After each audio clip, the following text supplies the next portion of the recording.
আজকে বাড়ি এসেছি ঘরের কিছু কাজকর্ম গুছাই নিতে। সকাল থেকে কাজ করতেছি আর আমাকে সাহায্য করতেছে আমার মেয়েরা। আসসালামু আলাইকুম, কেমন আছে সবাই?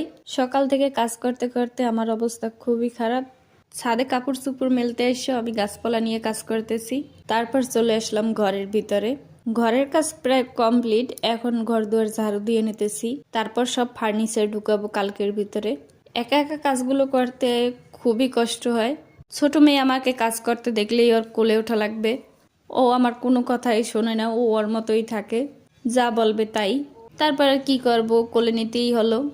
ঘর এতবার ঝাড়ু দিলাম, আমি বালি কমাতে পারি না মোটেও, তাও মোটামুটি ক্লিন করে নেব।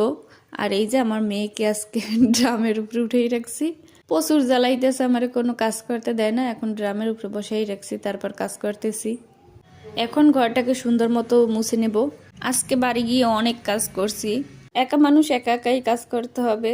বাচ্চা কাচ্চা সামলে সবকিছু সামলে টুকটাক এইভাবেই সংসার করতেছি।